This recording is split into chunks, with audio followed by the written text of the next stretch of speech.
এই হাবিব, তোমার দোকানে 3 লিটার তেল আছে না? থাকলে একটা 3 লিটার তেল দিও। হুজুর 3 লিটার তেল কিন্তু 520 টিয়া। 500 হোক আর 600 হোক, তোমার দিতে বলছি দাও। এত বেশি কথা কও কেন? আচ্ছা সমস্যা নাই, দিতাছি হুজুর। এত বেশি কথা না কইয়া তেলটা দাও তাড়াতাড়ি। এই নেন হুজুর আপনার তেল। আচ্ছা ঠিক আছে, এই নাও তোমার টাকা। কি রে, তেলের দাম 520 টিয়া, হুজুরে দিল 200 টিয়া। এই হুজুর দাঁড়ান, আপনি আমার কয় টিয়া দিলেন? তেলের দাম 520 টিয়া, আপনি দিছেন 200 টিয়া, 5 টিয়া কাটাই দিব। তুমি এটা রাখো, হুজুরদের টাকার মধ্যে বরকত আছে। আর এই 200 টাকায় 500 টাকার কাম করব। আমি এখন যাই, আমার বহুত কাজ আছে। হুজুরে কি কামটা ঠিক করলো না? হাবিব, এটা সভাপতিরা জানা, সভাপতিরা একটা ব্যবস্থা নিব। কারণ আমি এক করে যাইতাছি। হুজুরে মানুষ চিনছে না, কাল লগে পাঠারিটা করলো। হুজুরের আজকে খবর আছে। এই শোন, এবারে 1 লাখ টাকার বক্তা আনবি।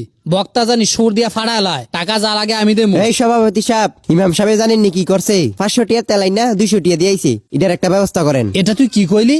আমার ইমাম সাহেব এরকম করবো? দাঁড়া, এক্ষুনি বিষয়টা আমি দেখতেছি। এই ইমাম সাহেব, কই আপনি? বেরিয়ে আসেন, আপনার সাথে কথা আছে।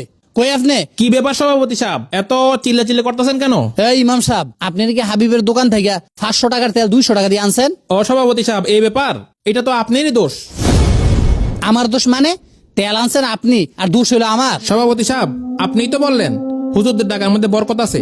তো আপনার তো মাসে 50,000 টাকা লাগে আপনার সংসারে খরচ করতে, আর আমার লাগে 5,000 টাকা। আপনি যদি 50,000 টাকা খরচ কইরা 500 টাকা তেল কিনেন, আর আমি আমার বরকতের টাকা দিয়া সেই তেল 200 টাকাটা কিনতে পারি না? শোনেন, বরকত কোনটাকে বলে জানেন?